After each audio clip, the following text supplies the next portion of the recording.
I'm 24 years old and I work as a wildlife surveyor for the State Forestry Department.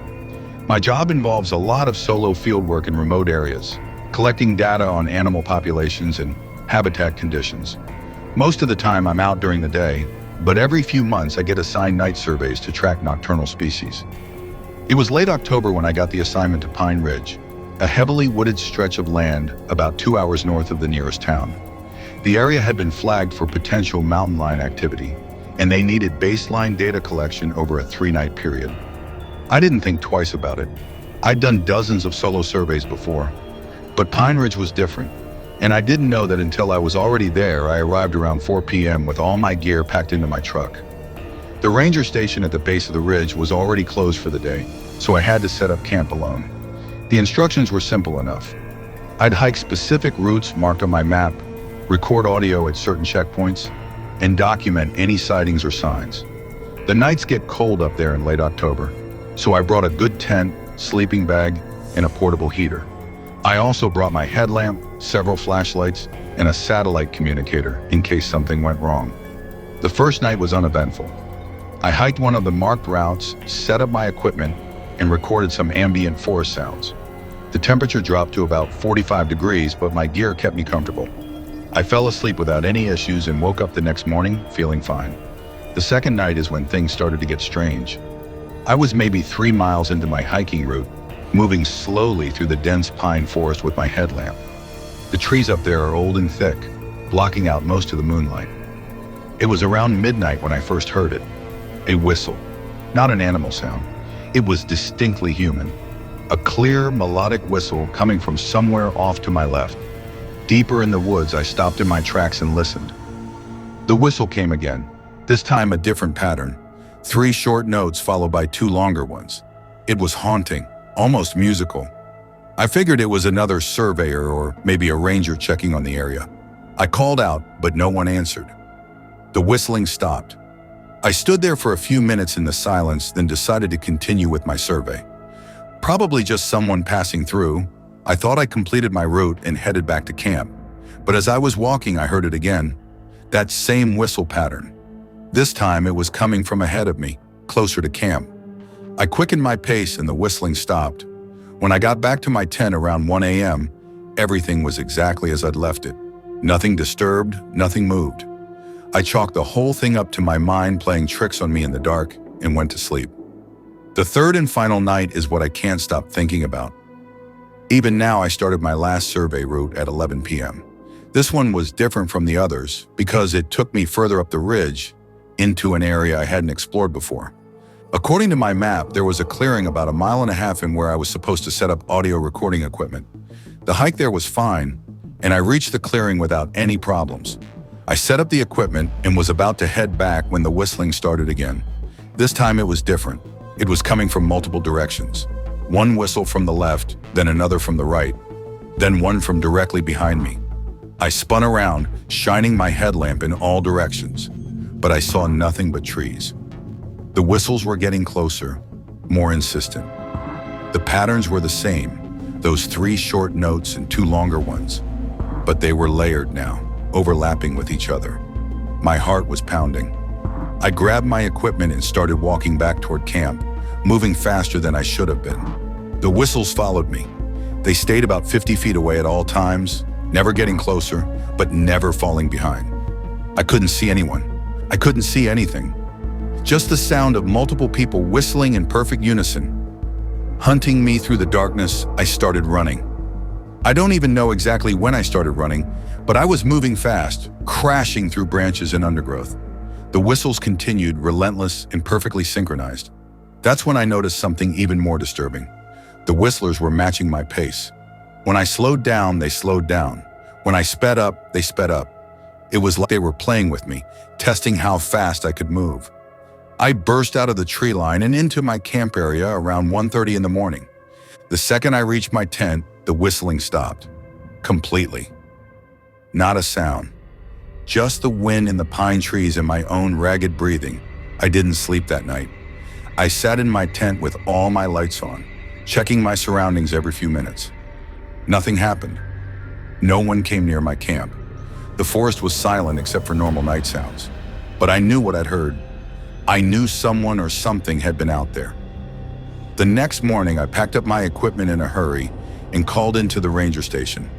I told them I'd completed my survey, but wanted to leave early due to some minor equipment issues. The ranger on duty, a woman named Sarah, seemed confused. She asked if everything was okay. I said yes, just wanted to get the data back to the lab. Before I left, Sarah asked me an odd question. She wanted to know if I'd heard anyone whistling during the night. I froze. I asked her why she was asking that. She paused for a moment and then told me something that made my blood run cold. Apparently, 3 months earlier, another surveyor had been assigned to Pine Ridge for a similar wildlife study. He'd been up there for 2 nights before he came back down in the middle of the 3rd night, completely panicked. He told Sarah that he heard whistling in the woods, multiple sources, getting closer and surrounding his camp. The strange thing was, when Sarah asked around, none of the other rangers or surveyors had been anywhere near Pine Ridge that night. There were no other people in that area for miles. The surveyor had filed a report about it and then requested a transfer out of the forestry department entirely. He quit his job and moved out of state. Sarah said they tried to contact him to ask more questions, but he refused to discuss it. I asked Sarah if anyone had ever figured out what the whistling was. She told me that park rangers had gone out to Pine Ridge the next day and searched the entire area. They found nothing. No sign of anyone camping or hiking there. No explanation at all. When I told her what I'd experienced, she went very quiet. Then she asked me if the whistles had a specific pattern. I described it. 3 short notes, then 2 longer ones. She got on her computer and pulled up the report from 3 months ago. The other surveyor had documented the exact same pattern. I'm not a believer in the paranormal. I'm a scientist. I collect data and I believe in explanations. But I can't explain what I heard on Pine Ridge that night. I can't explain how multiple people seemed to be whistling in perfect synchronization while staying exactly 50 feet away from me. I can't explain how they matched my pace perfectly or how the whistling came from multiple directions at once. I've been offered another assignment at Pine Ridge. Apparently they want to send someone back up there, someone more experienced, to figure out what's going on. Sarah asked if I'd be interested. I told her absolutely not. Whatever is happening on that ridge at night, whatever or whoever is doing that whistling, I have no desire to encounter it again. But here's the thing that keeps me up at night. Before I left Pine Ridge that morning, I did one more sweep of the camp area to make sure I hadn't missed anything. Behind my tent, partially hidden by a fallen log, I found something. A piece of wood, roughly 4 inches long, with grooves carved into it. Not random grooves. They were deliberately spaced and shaped. It was a whistle, a handmade wooden whistle, and it was still warm to the touch. I don't know how it got there. I don't know who carved it or left it for me to find, but that whistle is sitting on my desk right now, and sometimes when I'm alone in my apartment, I swear I can hear that same pattern echoing in my head. 3 short notes, then 2 longer ones. And I can't help but wonder if Pine Ridge is calling me back, if whatever is up there on that ridge wants me to return. I'm 27 years old and I work as a night shift nurse at a rural hospital about 40 minutes outside of town. Most of my shifts are pretty routine. I check on patients, administer medications, handle paperwork, and try to stay alert through the long hours. But there's one shift from about 6 months ago that I can't stop thinking about, no matter how hard I try to rationalize it. It was a Tuesday night in late April. I was working the 11 p.m. to 7 a.m. shift in the cardiac ward. We didn't have many patients that night, maybe 5 or 6 across the entire floor. Around 2 a.m., things were quiet, and I was doing my rounds. Most patients were sleeping, their monitors beeping steadily in the darkness. I had just finished checking on a patient in room 412 when I decided to walk down to the break room to grab some coffee. The hospital hallway at night is a strange place. The overhead lights are dimmed, but they stay on just enough so you can see where you're going. It creates this eerie half-light situation where shadows seem deeper than they should be. I was walking down the corridor, my shoes making soft squeaking sounds on the linoleum floor, when I noticed something odd. There was a woman standing at the end of the hallway, just standing there, facing away from me. She was wearing a long dark dress or nightgown. I couldn't quite tell. Her hair was long and black, cascading down her back. What struck me as strange was that she wasn't holding anything. No IV stand, no walker, no crutches. Just standing there in the middle of the hallway at 2 in the morning, I called out to her, asking if she needed help finding her room or if she was looking for a nurse. She didn't respond. She didn't move at all. I walked closer, thinking maybe she was confused. Maybe she was a patient who'd wandered out of their room disoriented. This happens sometimes, especially with older patients or those on certain medications. The closer I got, the more uneasy I felt. There was something wrong about her posture, something wrong about the way she was standing. But I kept walking toward her anyway. I was maybe 10 feet away when I realized what was bothering me. In the dimmed hallway lighting, I couldn't see her face. Not because she was turned away from me, but because there seemed to be no light hitting her face at all. Her face was in complete darkness, like a shadow. Even though the hallway lights illuminated everything around her, I stopped walking. I called out again, louder this time, asking who she was and if she needed assistance. The woman's head turned slowly toward me. And I mean slowly. It took what felt like several seconds for her head to rotate in my direction. But her face remained completely dark. I still couldn't see any features, any expression, nothing. Just a void where her face should have been. I felt my heart start to race. I took a step backward and called for backup. I pressed the call button on my radio, but there was only static. Nothing but static. I pressed it again. Same thing. I was standing in that hallway alone, facing this woman whose face I couldn't see, and my radio wasn't working. The woman began to move toward me. She didn't walk. She glided, her feet barely seeming to touch the ground. Her long, dark dress moved with her, but there was no sound. No footsteps, no rustling of fabric, nothing. Just this silent, slow movement in my direction I ran. I didn't think about it. I just turned and ran back down the hallway toward the nurse's station. I didn't look back. I could feel her presence behind me, though I couldn't hear anything. It was like the air itself had changed, like the temperature around me was dropping. As she moved closer, I burst through the door to the nurse's station and found my colleague, Marcus, sitting at the desk charting. He looked up startled by my sudden entrance.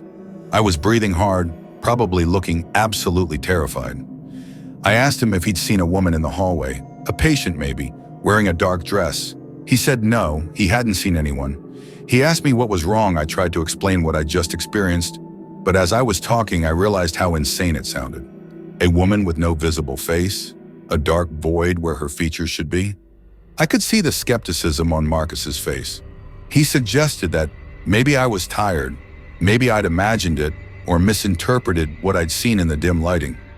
He offered to walk back down the hallway with me to check. I didn't want to go back down that hallway.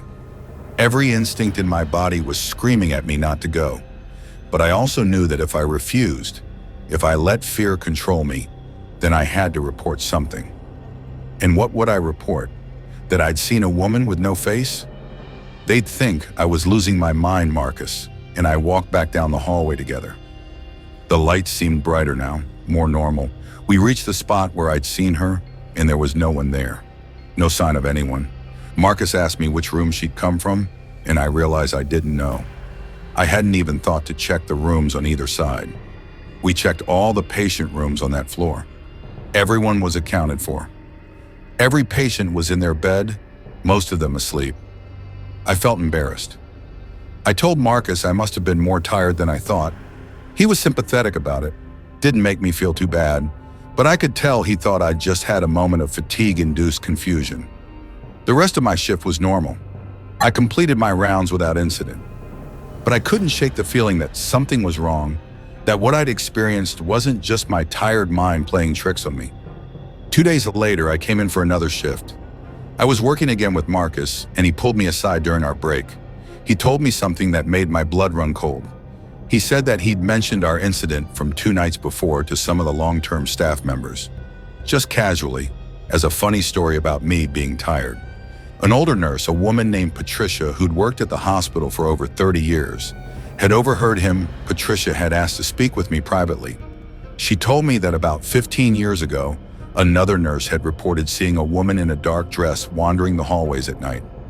That nurse had described her as having an unusual quality to her appearance, something unsettling about her face, though she couldn't quite articulate what it was.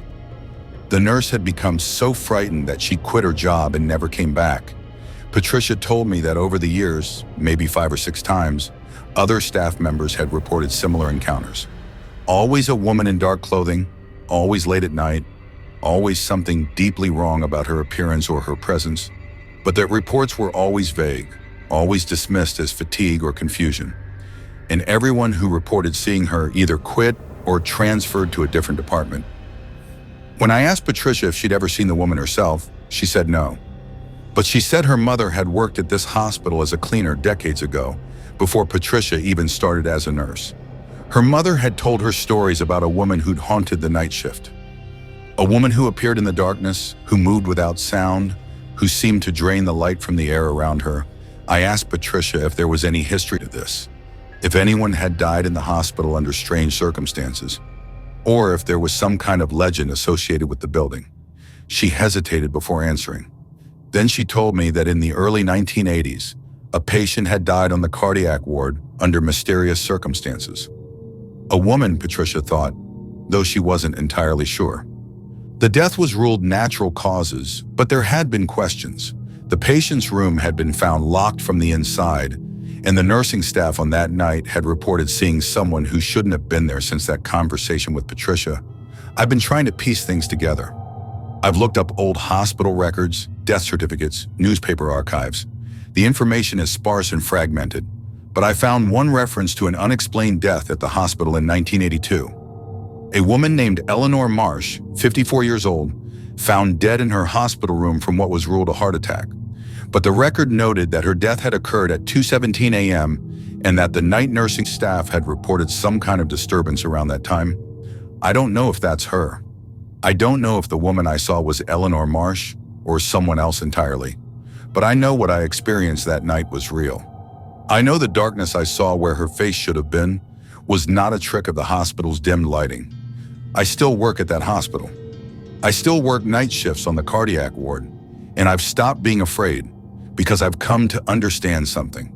The woman in the dark dress, the woman without a light, she's not trying to hurt me. She's trying to tell me something. She's been trying to tell every nurse who's seen her something. And lately I've been wondering if maybe I should stop running when I see her. Maybe I should stay and listen to whatever it is she's trying to say. Last week, I saw her again. At 2:17 a.m., the exact time Eleanor Marsh died all those years ago. She was standing at the end of the hallway, that same void of darkness where her face should be. This time I didn't run. I took one step toward her, and she turned and moved deeper into the hospital, deeper into the darkness. I followed her for a few feet before I lost her in the shadows. When I turned back, my radio was working again. My colleagues were calling for me, asking where I was. I never told them what I'd done, but I know she's still there, waiting in that hospital at night. And I have a feeling she'll be back at 2:17 a.m., when the boundary between this world and whatever world she exists in grows thin. And next time, I think I'll follow her all the way. County Assessor's Office. My job is to map properties, verify boundaries, and update the official records. Most of the time, it's routine work, but every so often, I'll stumble across something that doesn't add up. Last summer, I found something that made me question what I thought I knew about the area I've been working in for over a decade. I was assigned to survey a property in the Clearwater Valley, about 20 miles northeast of town. The property was listed as 240 acres of undeveloped woodland, owned by an investment company out of state. They'd purchased it 5 years ago, and apparently wanted an updated survey before listing it for sale. The work orders seemed straightforward. I drove out there on a Monday morning with my equipment, maps, and GPS unit. The property is accessed by a rough dirt road that winds through dense forest. After about 3 miles of driving, I reached what appeared to be the eastern boundary marker. I parked my truck and began the initial survey work, marking out the perimeter using my GPS and comparing the coordinates to the official county records. Everything was going fine until I noticed something on my map that didn't match the terrain in front of me. According to my GPS and the official county records, there was supposed to be empty woodland ahead, but through the trees, maybe a quarter mile into the property, I could see what looked like a structure, a cabin. I wasn't on the map. Not on any map. I hiked through the forest toward it, bushwhacking through undergrowth and fallen branches. As I got closer, I could see it more clearly. It was an old log cabin, maybe 30 feet by 40 feet, with a stone chimney and a sagging front porch. The wood was weathered and gray, covered in moss in places. Vines grew up the sides. It looked like it hadn't been maintained in decades. But here's what bothered me. According to every official document I had access to, this cabin did not exist. The property records for this 240-acre parcel showed no structures. The county tax assessor had no record of any building here. It wasn't on any survey maps going back 30 years. But there it was, clearly visible, clearly real. I approached the cabin carefully. The door was hanging partially open, and I could see darkness inside. I didn't go in. Something about it felt wrong. Instead, I took photographs and GPS coordinates, marking the exact location of the structure. I told myself I'd report this discrepancy to my supervisor and let them figure out what was going on. When I got back to the office the next day, I printed out my findings and brought them to my supervisor, a man named Robert who's been with the assessor's office for over 20 years. I showed him the photographs and the GPS coordinates. I told him about the cabin that shouldn't exist according to any official records. Robert looked at the photos for a long time without saying anything. Then he looked at me and asked me exactly where I'd found this. I showed him on the map. He went very quiet. He got up from his desk and walked to a filing cabinet in the back of the office. He pulled out a thick folder that was clearly very old, the kind of folder that hadn't been opened in a long time. Dust came off it when he set it on his desk. Inside were old survey documents, property records, and handwritten notes. He flipped through them slowly and then stopped on one page. He turned the folder toward me and told me to read it. It was a survey report from 1987, and it mentioned the cabin. The report was dated June 15, 1987, and it was written by a surveyor named David Chen. The report described the exact same cabin I just found, in the exact same location on the property. David had noted the cabin's presence and attempted to investigate its ownership and history. But according to the notes, there were no property records for any structure on this land. No building permits, no tax assessments, nothing. David's notes indicated that he tried to contact the property owner at that time, a different company than the current owner, to ask about the cabin. According to the notes, the property owner had claimed they had no knowledge of any cabin on the property. They'd suggested David must be mistaken, that he was looking at someone else's land. David's final note in the report was cryptic. It said, "Unable to reconcile the physical structure with official records. Recommend further investigation before finalizing survey." I asked Robert what had happened after that report. He told me that the survey was never completed. David Chen had submitted his report, and then about a week later, he'd come to Robert saying he wanted to withdraw the report. He claimed he'd made errors in his GPS readings, that he'd been looking at the wrong property. He asked if they could just mark the survey as incomplete due to equipment malfunction and file it away. Robert said it was unusual, but he granted the request. David had never mentioned the cabin again. A few months later, David quit and moved to another state. Robert never heard from him again. I felt a chill run down my spine. I asked Robert if he'd ever tried to investigate the cabin himself. He hesitated before answering. He said he had once back in 1988. He'd driven out there on a weekend to take a look, but he said he couldn't find it. He retraced what he thought was David's path, but there was no cabin. He assumed David had genuinely been mistaken, misread his instruments, gotten turned around in the forest. But now, 35 years later, I'd found it. In the exact same location that David Chen had marked on his report, I decided I wanted to investigate further. I asked Robert if I could access David Chen's original GPS data from 1987. Robert told me that was impossible. The data had been deleted from their system years ago. He suggested that maybe I should just update my survey, note the cabin's existence, and let the current property owner deal with it. But I couldn't let it go. Over the next few weeks, I did some research on my own. I found David Chen living in Oregon. I managed to get his phone number through some detective work and called him. He was very reluctant to talk to me. When I mentioned the cabin, there was a long silence on the other end of the line. Finally, he spoke. He told me that if I was smart, I would complete my survey without mentioning that cabin. He said he'd made a mistake mentioning it in his report, and he'd regretted it ever since. He told me that the cabin was a mistake, a glitch in reality, a place that shouldn't be there. He said there were some things that didn't belong in the normal world, and sometimes they leaked through in places like that. He refused to say anything more. He hung up the phone. I drove back out to the property 3 days later. I needed to see it again. I needed to confirm that I hadn't imagined it, that it was really there. It took me longer to find it the second time. I had to check my GPS coordinates multiple times, but I found the location where I'd marked the cabin, and it was gone, completely gone. There was no sign of any structure, no cabin, no debris, no foundation, nothing. Just forest, undisturbed, as if nothing had ever been there. I walked the area for an hour, checking and rechecking my GPS coordinates.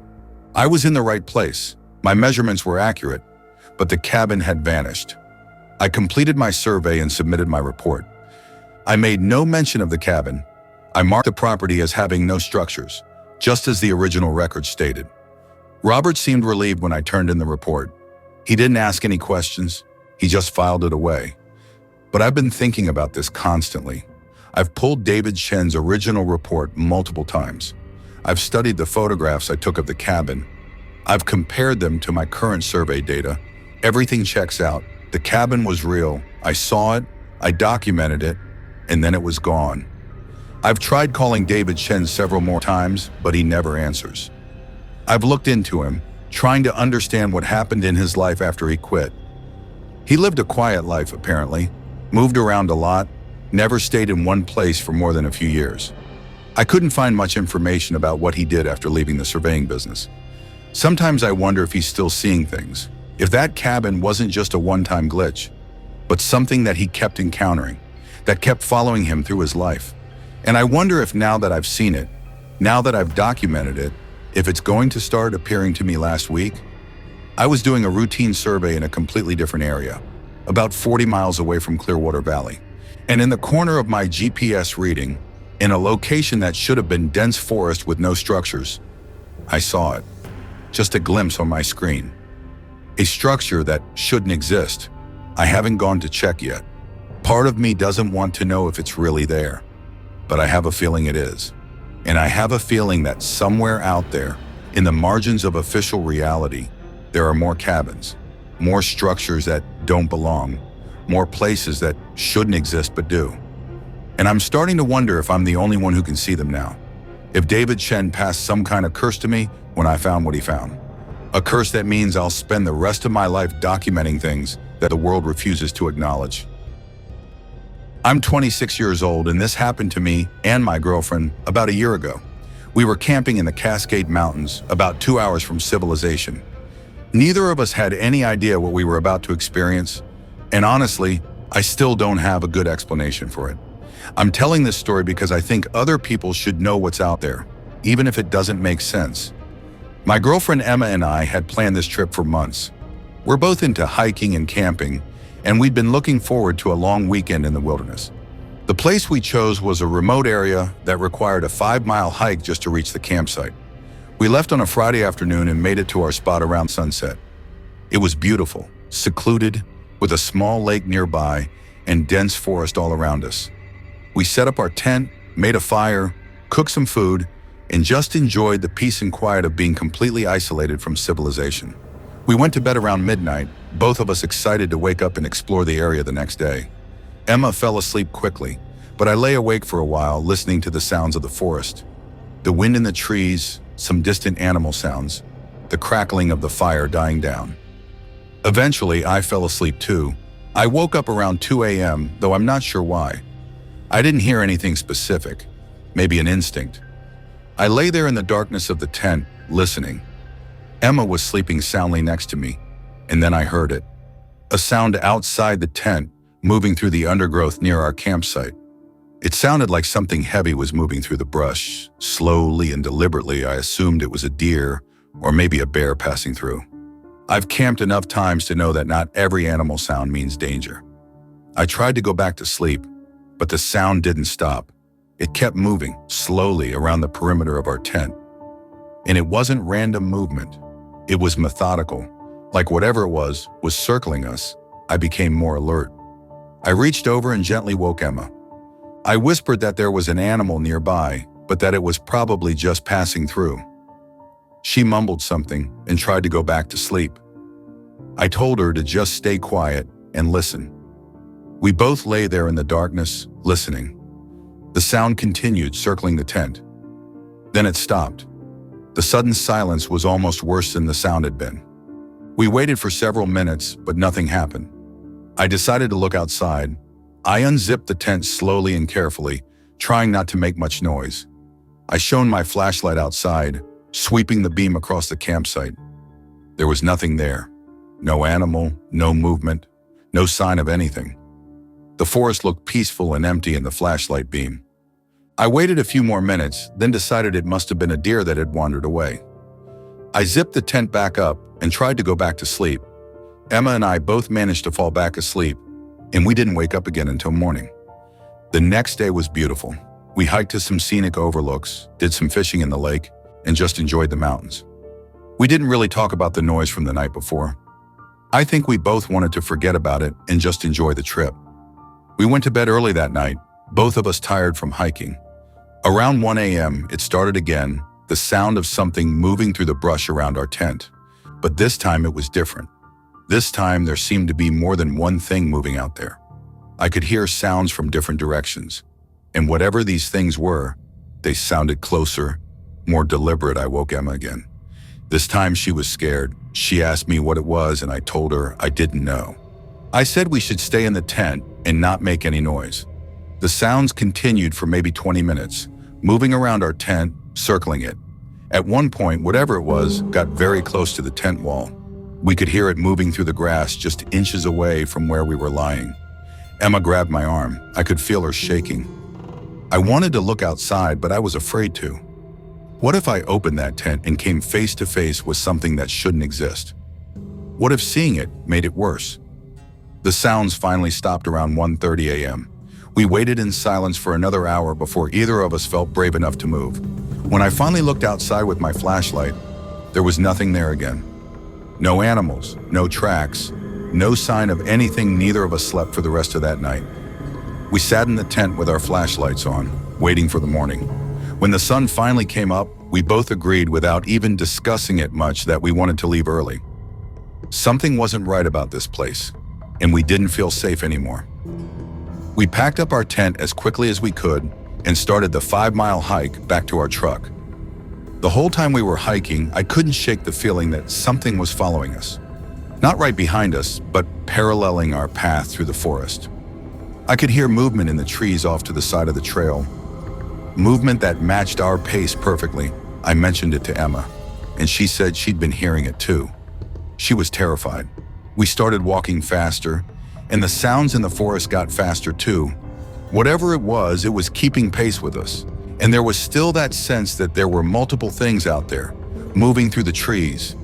We must have walked that 5 miles in record time. When we reached our truck, we threw everything in, started the engine, and drove away without even looking back. Neither of us spoke for most of the drive back to civilization. It wasn't until we were almost back to town that Emma spoke. She said she'd seen something. When we were hiking during one of the moments when the trail curved and gave us a clear view of the forest beside us, she'd seen movement in the trees. She said it was hard to see clearly, but whatever it was moving parallel to the trail on hands and knees. Not walking upright like an animal would, but crawling, moving horizontally across the ground in a way that nothing natural should move. I asked her why she hadn't told me immediately. She said she wasn't sure what she'd seen. She thought maybe she'd imagined it, but when she heard the sounds matching our pace, she knew we weren't alone out there. And whatever was with us, it wasn't right. After we got home, I couldn't stop thinking about what had happened. I started researching online, looking for any reports of similar encounters in the Cascade Mountains. I found some things, old forum posts and Reddit threads, from people describing strange experiences while camping in remote areas. People hearing sounds of something moving with them through the forest. People describing something that seemed to be tracking them, moving alongside them, but never revealing itself.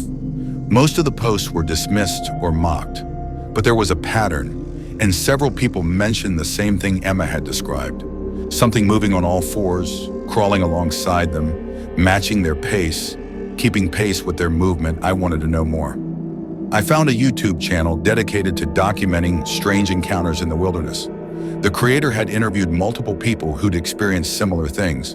In one interview, a man named Thomas described an incident that mirrored ours almost exactly. He'd been camping with a friend. Strange sounds circled their tent at night. Then the next day, while hiking out, something had moved through the forest beside them, keeping pace, crawling rather than walking. Thomas had turned his camera around to try to capture whatever it was. The video was shaky and unclear, but there was definitely something moving through the undergrowth. It was humanoid in shape, but moved wrong. The way its limbs worked did seem right. And more disturbing, at one point in the video, you could see what looked like multiple shapes moving through the forest, all staying at a distance, all maintaining that parallel path. When I watched that video, I felt something shift inside me, because what Thomas had captured, what he was describing, it was exactly what had happened to us. I tried to talk to Emma about doing more research, maybe trying to figure out what we'd encountered, but she didn't want to discuss it. She said she just wanted to put it behind us and pretend it had never happened. I respected that, but I couldn't let it go. I've since learned that the area where we were camping has a documented history of strange encounters. In fact, several people have gone missing in that region over the years. Hikers who went out and never came back. The official reports say they got lost or had accidents, but I'm not sure that's the whole story. I think whatever we encountered out there, whatever was crawling beside us in the forest, it was hunting. I think it was testing us, seeing if we'd venture further into the wilderness, if we'd give it an opportunity to do something. And I think we were lucky that we decided to leave when we did. I haven't gone camping in the wilderness since. Every time I think about it, I remember that sound, that methodical movement, that sense of being tracked by something that moved wrong, something that shouldn't exist. And I wonder how many other people have heard that sound in the darkness. How many other people have seen that crawling shape moving through the trees beside them? How many of them are still out there, lost in the forest, unable to find their way out because whatever was hunting them never let them leave? Emma won't talk about it anymore, but sometimes I catch her looking out the window at trees, that same fearful expression on her face. I think she's as haunted by this as I am, and I don't think either of us will ever feel completely safe in the wilderness again.